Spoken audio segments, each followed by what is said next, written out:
Most people drift through their days on autopilot, reacting, scrolling, waiting for motivation that never quite arrives. And then they wonder why nothing changes. The Stoics discovered something simpler and far more powerful. Epictetus taught that every habit is strengthened by the actions that match it. In other words, you do not rise to the level of your dreams. You fall to the level of your habits. What you repeat, you become. This is the quiet advantage the Stoics understood 2,000 years ago. It was never about grand gestures or bursts of willpower. It was about small, deliberate habits, practiced daily, until they reshaped the entire person. In the next few minutes, I am going to give you 7 Stoic habits that will quietly place you ahead of 99% of people, and habit number 5 is the one that changes how you see everything else. As I describe each one, choose the single habit you are missing the most. You do not need all 7 today. You need to begin one, so listen for the one that feels like it was meant for you. Let us begin. The first habit is to win the morning.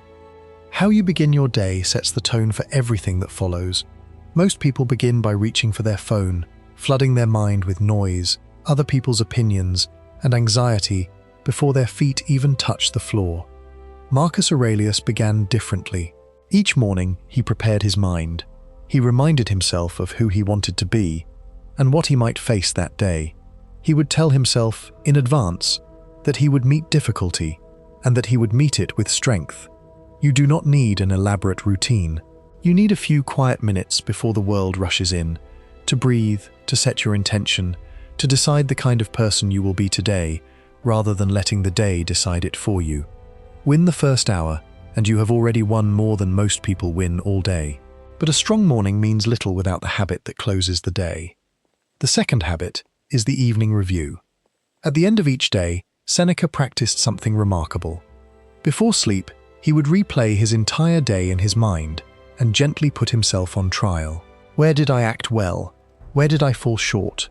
What could I do better tomorrow? He did this without cruelty, without harsh self-punishment. It was honest reflection, not self-attack. This single habit turns every ordinary day into a lesson. Most people make the same mistakes for years because they never pause to look at them. The person who reviews their day, even for 5 minutes, is quietly editing their own character while everyone else stays asleep to their patterns. Ask yourself each night, what did I do well and what will I do better? Do this, and a year from now you will be a person others cannot understand how you became. But growth requires more than reflection. It requires deliberate difficulty. The third habit is to practice voluntary discomfort. We live surrounded by comfort, and comfort, in excess, quietly makes us fragile. The Stoics understood this danger, so they practiced small, deliberate hardships on purpose. Seneca, though wealthy, would set aside days to eat the simplest food and sleep on a hard bed, asking himself, is this the condition I so feared? It rarely was. By choosing small discomforts, a cold moment, a skipped luxury, a harder path, you train yourself to fear less and appreciate more. The goal is not to punish yourself. It is to remember that you can handle far more than your comfort tells you. When you voluntarily step outside of ease, hardship loses its power over you, and a person who is comfortable being uncomfortable becomes almost impossible to stop. But discipline only works when aimed at the right target, and that is the fourth habit. The fourth habit is to master the dichotomy of control. This is the foundation of all Stoic practice. Epictetus taught that some things are within our control and some are not. Within our control, our choices, our effort, our attitude, our response. Outside our control, other people, the outcome, the past, the opinions of the world. Nearly all of our stress comes from trying to control what we cannot, while neglecting what we can. The Stoic builds the habit of asking, in every situation, is this within my control? If it is, they act on it fully. If it is not, they release it completely and pour that energy back into themselves. Make this a daily reflex. Each time worry rises, sort it, mine or not mine. This single question, practiced until it becomes automatic, removes an astonishing amount of suffering from your life.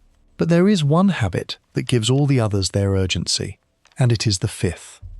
The fifth habit is to remember you will die. The Stoics called it Memento Mori. Remember that you are mortal. It sounds dark at first. In truth, it is the most life-giving habit of them all. Marcus Aurelius reminded himself constantly that his time was limited, that he could leave life at any moment. He did this not to feel fear, but to burn away everything trivial. When you truly remember that your days are numbered, petty arguments shrink, wasted time becomes unbearable, and the things that actually matter rise sharply into focus. Most people live as though they have unlimited time, and so they waste it on distraction and delay. The Stoic keeps death quietly in view, and it makes every ordinary day feel precious. Do not postpone your life. Do not save your courage for later. Let the awareness of your limited time sharpen how you spend it. This one habit changes the weight of every other. But awareness must be fed with wisdom, and that is the sixth. The sixth habit is to feed your mind daily. Marcus Aurelius wrote that the soul takes on the color of its thoughts. What you consistently feed your mind becomes your mind, and most people feed theirs a constant diet of outrage, gossip, and empty noise. The Stoics were devoted readers. Seneca urged his friend to read a few pages of something wise each day and to sit with a single powerful idea rather than skimming 100 shallow ones. You do not need to read for hours. A few pages of something that elevates you every single day slowly builds a mind that most people will never possess. Choose your inputs the way you would choose your food. Spend a little time each day in the company of the wisest minds who ever lived. Over the years, this quiet habit compounds into a depth and clarity that cannot be faked. But all the wisdom in the world means nothing without the final habit. The seventh habit is to choose the harder right over the easier wrong.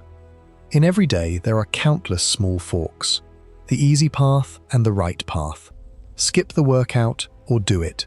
Send the angry message or pause. Take the shortcut or do the work properly. These moments seem small, but they are everything. The Stoics believed that virtue, doing what is right and excellent, is the only true good. And virtue is not proven in grand moments. It is built in the tiny, unseen choices no one else will ever notice. Each time you choose the harder right over the easier wrong, you cast a vote for the person you are becoming. Discipline is simply this habit, repeated. The person ahead of 99% is rarely the most talented. They are the one who, again and again, in small invisible moments, chose the harder right. Do that consistently, and your life will bend in a direction most people only dream about. So there they are, 7 Stoic habits that will place you ahead of almost everyone. Win the morning, the evening review, practice voluntary discomfort, master the dichotomy of control. Remember you will die, feed your mind daily, and choose the harder right over the easier wrong. Now here is the honest part. You will not build all 7 at once, and you should not try. Willpower spread too thin simply breaks. The Stoics believed in steady, patient progress, one step at a time. So ask yourself now, which single habit do you need the most right now? Choose just one. Practice it, imperfectly, every day for the next week. Then, when it feels natural, add another. This is how ordinary people quietly become extraordinary, not in a single dramatic leap, but through small habits repeated long enough to reshape a life. Marcus Aurelius did not become the philosopher-emperor in a day. He became him through thousands of small, disciplined mornings. Your transformation will come the same way, one habit, one day, one quiet choice at a time. If this gave you something worth keeping, stay a while. Subscribe to Stoic Sovereign, and let this be the place you return to whenever you are ready to build the kind of life most people only wish for. Until then, rule yourself, and you will rule your life.